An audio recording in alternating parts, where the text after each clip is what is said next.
Partnerships has played an incredible part, I think, in fundraising, although I suggest perhaps in the next panel that we thought about it too narrowly. When you look outside of our sector, IP licensing, product, brand-led collaborations are rife, perhaps a little less so amongst us today. I'm very pleased to invite all three of you up here. I'm trying to buy my time to get from here to there, so I'm just going to confidently make the move. Can we start, Lucy, with you? Just 1 minute, quick background, position yourself. I know you were at UNICEF and now you've moved. So give us that. Joe will move to you, Nick, and then bring it back to me and we'll kick it off. Hi, everyone. So I'm Lucy. I'm a strategy director at Open, which is a creative and fundraising and strategy agency just working in fundraising. Prior to that, I was working at UNICEF as a global fundraising specialist, where I was supporting the 33 NGOs that fundraise for UNICEF around the world. Joe. Hello, I'm Joe Duggan. I head up communications and digital at National Youth Theatre. Who, if you don't know them, we were the first youth theatre in the world, founded in 1956, the same year AI as a term was coined. So we've had youth theatre and AI for 70 years now. And we discover and nurture brilliant creative talent from around the UK. Hello, I'm Nick. I'm the pretender in the room. I don't work for a charity at all. My background is as a retailer, so I work for the likes of Tesco and for Toys R Us, working mainly with entertainment and toys, particularly with a lot of intellectual property. I work for DreamWorks, where I do lots of licensing out, and now effectively I work with a lot of companies who have IP and help them find ways to utilize that and expand it, and how other partners can effectively bring IP in that effectively will help them grow their brands. Fantastic. So the overriding question for this panel really is, how do we move from just partnering with other brands to building and borrowing and monetizing our own IP as a nonprofit? Lucy, ground us in the Paddington partnership just for a minute or two. I've got some slides behind you, which I will slide back and forward for about a minute, and then we can go from there. Yeah, so this was one of the things I worked at UNICEF. It was, you might have heard of it. It was, we had basically the Paddington brand team turned up at us and said, we'd really love to partner with you, but we've got no money to give you. And we were like, not ideal. But we just thought this is such a massive iconic brand and it aligns so well with the UNICEF cause that there must be some way of monetizing this, like a partnership. And so the outcome of that was a children's subscription product called Paddington's Postcards. It's basically kind of DM journey where children get a postcard from Paddington from a different country in the world every month, along with facts and lots of other information and activities to do. They have a map, etc., to track it on. But really, it's a regular giving product with a 12 to 18 months journey, this DM journey on the front of it, with the aim that by the end of that time, we've built up a really lovely relationship with you, and you want to continue giving to us. So we launched it, and basically it kind of kicked off straight away. So it delivered kind of 10 times cheaper marketing CPA than we were seeing in our other regular giving products. So ultimately, we then just scaled it almost immediately. We had 30,000 people signed up within the first year, and then in the preceding years, we rolled it out to 12 different markets, and it's now raised 23 million, which is amazing. But in terms of this conversation, what I think it's quite interesting is because it wasn't that traditional partnership. It was basically they donated their IP to us, and we created a product off the back of it, and then made income through that. And so it really opened up this whole world of IP licensing that I'd never come across before, and that I just feel like there's such a big opportunity in for charities. Good framing. Joseph? So one of our lovely partners at National Youth Theatre is Netflix. And Netflix, we made friends and they said they wanted to support us. And we started to have a conversation about what problem could we help them solve and how could we take our relationship from beyond. You give us some cash and we'll invite you to a gala once a year. So we devised this program, Ignite Your Creativity. And there's basically a massive skills gap in the UK of behind the scenes talent, on stage and screen.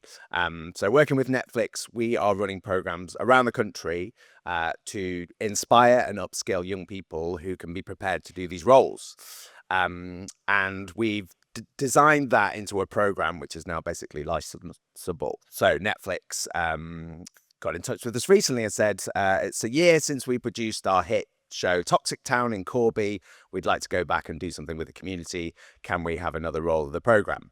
And we've also started to talk to them about content creation. So Netflix have recently launched a social series called Generation N, which is interviews in a photo booth with some of their top talent. And as part of the series, National Youth Theatre graduates from the Ignite programme are working behind the scenes to make it happen. We're capturing it and telling those stories. We're getting questions from our young people asked to these global talent. And when it launches online, it's collaborative posts that we can both monetize.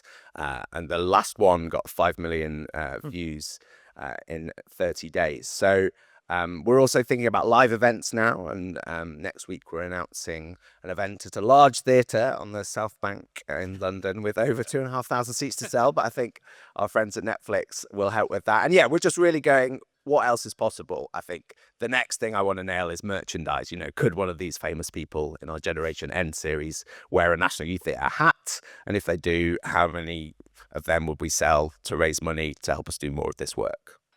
Perfect. Nick, these feel like examples of charities tapping into commercial brands in a much more perhaps different way. Why do you think there's so little crossover into that world? I think so. For licensing in general across the different things, you guys as charities, you own IP, you own a brand, you own something which has a value, and there are ways that you can get it out into the market, and for some it's easier than others. The RNLI, I think, they license out their lifeboats. You can buy an Airfix RNLI lifeboat, and from that they will earn an amount of money. Some of the challenges that you find when you do that is the consumer's understanding of the value chain within that. I think if I looked earlier, there's a £20 RNL lifeboat, and it says on the front of it, it's a nice little thing which says, this is great, 90p from the sale of this goes to the charity. Now, as a consumer, you're instantly looking at that and thinking, oh, is that all? It doesn't feel like that's the right amount because you don't fully understand the entire value chain and where the licensing is without that. And that's certainly a sort of a barrier to entry. And then similarly as well for you guys, I think, in terms of licensing in, there's sometimes a bit of a challenge in terms of, does this brand fit with my brand? Is this the right thing to do, as opposed to it just being something that's a sort of a passive income driver? So will you just ground us a little bit and just help us understand the maths? Sorry, I have left the UK for a while now, haven't I? The maths behind. So licensing and licensing out, let's take two different things. If you guys are a brand owner and you might license out, so we'll take the RNOI, they own a brand, they own other things, they might license out to a manufacturer or a retailer who will then take that license, they will make product which they will then sell and they will pay a royalty.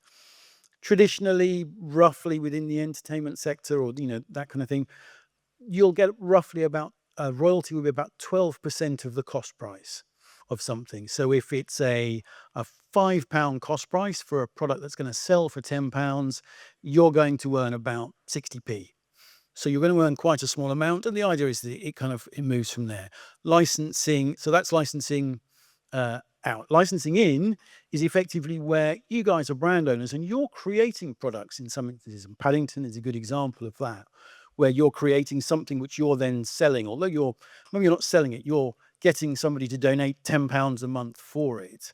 And there's an opportunity there, effectively, for you guys to think outside the box and to license something in and to effectively pay that licensor, or ask them to donate it, because it will give you a greater value.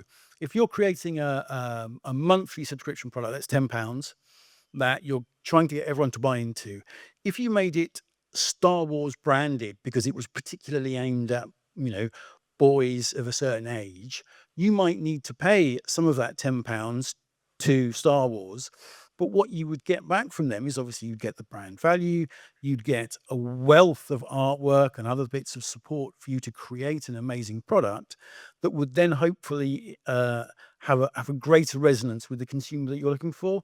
And a similar kind of thing, you're probably looking at paying 60p back to Star Wars for something that you're then selling on for £10. So it doesn't become a huge part of the overall cost, but actually what it gives you is a much greater brand value in what you're creating. So go ahead, please. I was going to say that this like bit of maths is what made me think, oh my gosh. So in the Paddington example, we're talking about DM packs, right? So the cost of creating those is what, like £2 a pack? And so if we hadn't been donated to Paddington, let's say we paid for it, that's like 25p additional cost, like to get that brand. And without that brand, we, even though all of the content was UNICEF, we were running it and everything. Without that brand, this product absolutely wouldn't have sold, not in the competitive subscription children's market at all. So like, but it was that, when you explained to me that maths, and I was like, oh my gosh, so we could have paid 25p for a 10 times reduced marketing cost, and that's not a good idea. But when you discuss that internally in terms of a charity brand, we're so set on thinking that others should pay us for their to be next to our brand, but it's a model that really like doesn't compute. Well, so one of the most interesting ideas here is that charities aren't just potential partners outwardly, right? And they can also be the creators. Nick, what makes something ownable IP? Ownable IP. Yeah. So, I mean, effectively, you're creating something. I'm trying to think what's a good that has a value for the consumer, and that is something that's recognizable and is linked to you guys and is copyrighted for you guys. And I mean, that's where I've talked to Lucy and people in the past, is the vision of how do you guys take some of the things that you've got and build them bigger to create a bigger entertainment brand that's based upon your particular IP. So how do you build IP which is bigger than fundraising? Bigger than fundraising. Again, it's probably relatively difficult to do.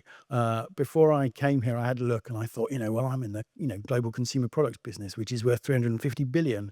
And then I looked up how big is the global fundraising business, and I was like, okay, fair enough. I'll it isn't, we're dwarfed by it, but I think what we are is we're an additional.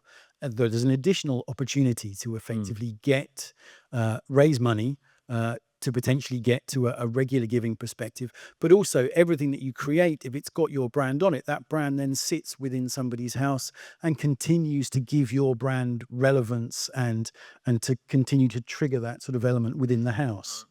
Joe, have you seen in the arts world brands or charities increasingly acting as licensors, not just licensees? Yeah, I think it's a thing that people are thinking about, but that examples, I agree, are kind of few and far between. I was thinking of Ardman in Bristol, who make Wilson Gromit, and there's a shop there selling their stuff, and they're very particular about who gets that product. And I think this is all about storytelling. As fundraisers, you're great storytellers, and it's going, how does this product connect people with my brand and play with it every day? I was listening to someone talk about the release of the Jurassic Park film recently, and apparently when the press first saw it, they were like, this is weird, nobody's going to like this. But what they did really well was they put the toys into production before the film was released, and then the kids were playing with the toys from day one, so everybody went to see Jurassic Park as a family, and it felt like a family thing. It's not just mum and dad donate to the charity, it's the whole family are involved. And I think on that Ardman point as well, it's like, if you look at the big IPs, some stuff you see no products, you see no collaboration, you see no books, and often it's because people are very protective. But then what do those people care about? What do Wallace and Gromit care about? Ardman's such a Bristol brand, they're prime for Bristol charities. And I think there are other examples where we can think who are, for us, Netflix want to support the next generation of talent. Young audiences are who they're after, who speaks to young creative people, national youth.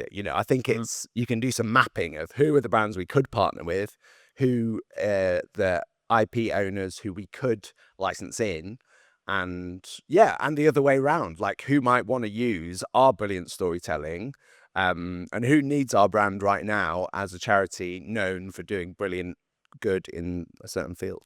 And charities don't just bring cause or association to cause, right? They have an audience.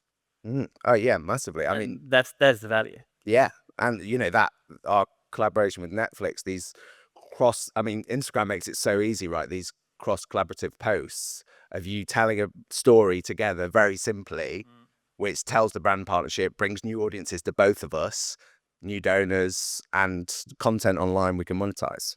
Why do you think Netflix or Microsoft, for example, have found you an attractive charity to partner with? I think so with Microsoft, we've been working on a AI responsible skilling program around the UK. And I think for both organizations, it's agility and opportunism. Netflix are going, we want you in 2 months' time to be in this very specific place in the UK. And okay, not every charity can bend all their programs, and we need to think long term as well. But I think thinking about the areas in which you can be opportunistic, and where you can leverage your profile online to get them into new audiences with new eyeballs. Lucy, Joe just mentioned audiences. How do you think organizations should consider audience alignment? Well, anything that's going to be kind of mass engagement, you obviously need to really think about like your audiences and whether it makes sense for them and why they support your cause, etc. So I think in terms of if people are coming to you, it's kind of the first thing, honestly, is like a vibe check. It's like, does this company and their products and everything, does that feel like it would make sense to our supporters?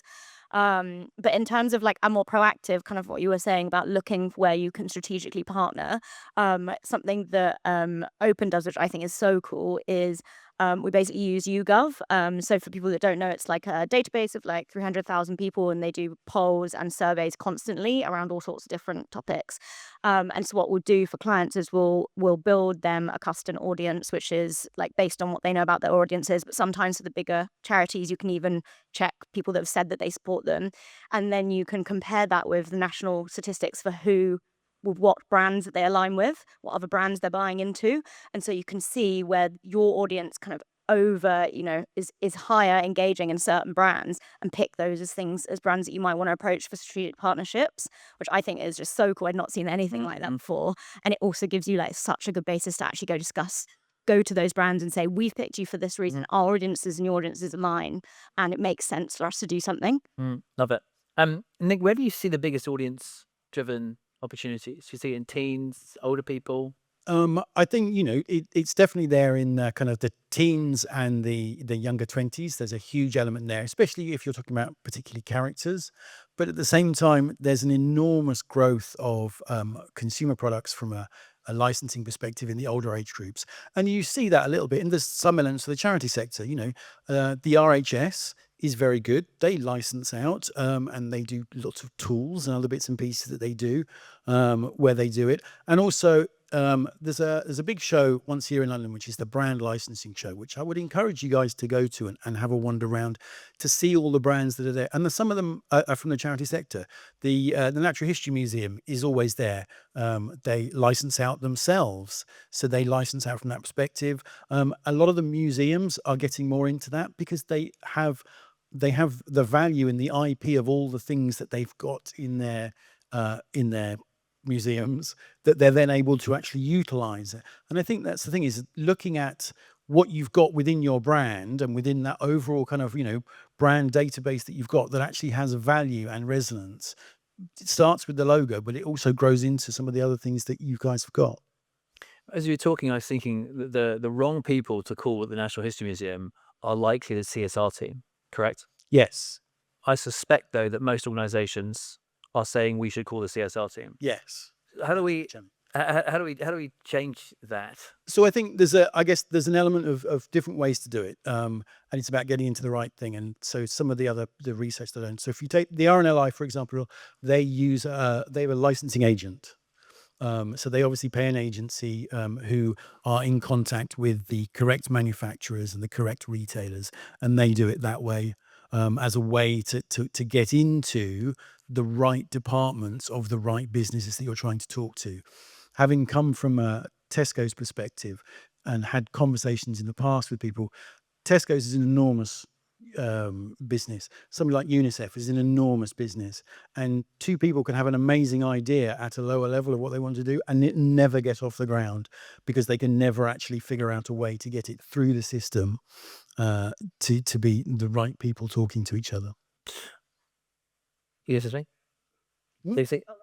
Yeah, I would say definitely speaking to the right people is the first one. I think it's also we have to make sure that our corporate partnerships teams, so the ones that are normally having these conversations, actually have the right information to help them with these types of more, like, you have to be willing to have a more commercial conversation rather than just talk about the cause if you're talking about these types of models.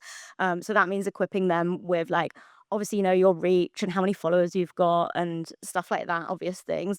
But also, like, for example, at UNICEF, we did a brand uplift survey for when we had a big brand campaign with a brand, and you could see the change in sentiment up before and after this massive campaign. We use that throughout loads of different conversations. But then we obviously rolled out Paddington, and then we approached a number of other brands with the same idea to have a different character on the front of it. And having just the numbers with me and being able to have a commercial conversation about here's how much marketing we put behind it. That is something we don't normally talk to donors about at all, but we've spent a lot of money on marketing. And so when you're talking, And brands love that. yeah, so I was able to say, like, we put in the region of this behind this product. We also went out to these markets. What markets are you interested in going out to? Like, it was quite a commercial conversation, and that's not something I think we're used to necessarily doing with effectively, like, potential donors, because that's who we're used to talking to in terms of companies. This is a bit slightly different relationship. Can we just shift the conversation future state to collaborations, maybe moving from the standard that we understand? Joe, are you excited about thinking differently about partnerships and moving maybe into a more creator-led setup? And that is definitely a tee up for you and MIT. Yeah, I mean, we're looking at all our contracting of how we secure more complex and longer licenses with all the IP we're commissioning. And because I just really feel that where young audiences are at are, we want to go and see the play, then we want to go home and play on the computer game, we want to go to the immersive experience, we want to read the book, and and we want to buy the toys, and all those things feed each other. But getting that licensing right and getting that commission right so those things are protected, because there is a lot of this IP just being, like, scooped up by the Amazons of the world who might have no intention of turning this book or this character into a computer game, but they don't want anyone else to. So we're really thinking, and particularly in that digital space, when you were talking there, I was thinking, like, my nephew loves buying skins on Fortnite for his characters, and it's like that money gets spent by teenagers all over the country every day. It kind of costs the companies producing them nothing. Like, in the right game, why aren't charities doing that? Breast Cancer now did that with like a pink skin for one of their characters, and it raised $12 million in 2 weeks. Wow. Imagine if you could buy a UNICEF t-shirt to wear on Fortnite Yeah. as you're running around the game. But I'm thinking more like a UNICEF health I know, kit. I know, but the problem is, the challenge is that you would raise a lot of money, but then you would get into the challenge within the charity who'd be like, well, hang on a minute, you're running around with a gun, and the idea of the game is to shoot lots of people. Yeah. Is that right? But in the same vein, and it's really difficult, and this Reich will be a really terrible commercial person, I totally get that. At the same time, there are pop stars who give their license and allow themselves to go and do that. There are children's brands, young children's brands, who allow themselves to go and do that. So those brands have looked at it and have said, okay, it doesn't necessarily fit entirely within our ethos, but it's where our audience is. It's compelling. Our audience don't connect it with, oh, this is going to make you a person who kills lots of people, but it generates for them a huge amount of revenue, and it also generates a huge amount of awareness building. But what's the conversation internally? Because that sounds great in theory. Yep. But you've also sat on the other side of it and actually tried to convince brands. What's the biggest pushback? Because they don't. Yes, you can see revenue, got it.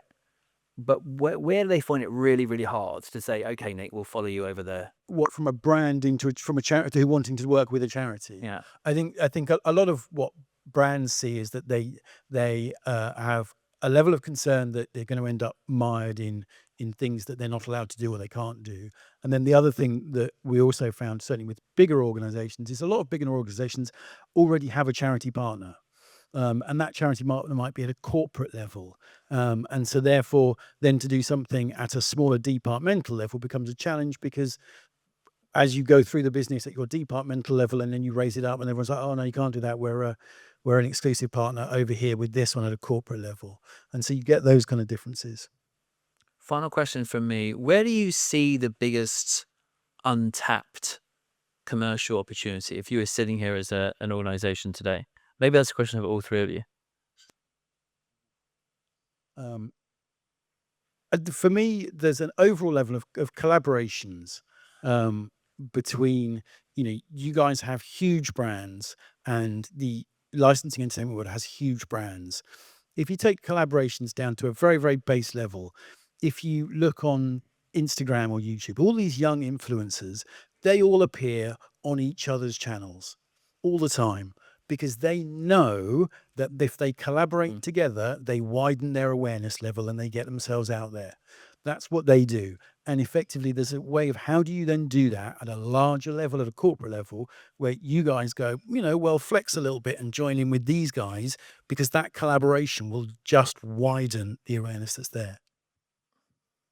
I think we've already touched on mine, which is I just think, I know it's a bit of a broken record, but I just think the gaming audiences are just like, we've just not, we've only scratched the surface on those guys. Like there's billions and billions of them and these games have access to them. So like the B2C models and they're all around like good versus evil. Like I just feel like there's more of a place for like charity and us accessing those audiences, definitely. Yeah, I'd agree on that point. And I just think where digital sits in the organizational pecking order, I was meeting with someone from YouTube the other day. They were telling me YouTube is the second most watched platform on people's TVs now in their living rooms in the UK. After the BBC, it's the top in America. And I think the lag of organizations creating long form content for YouTube to serve that audience is really far behind, and we need to speed up to get those eyeballs. Questions from the audience? Very good. Thank you. I appreciate it.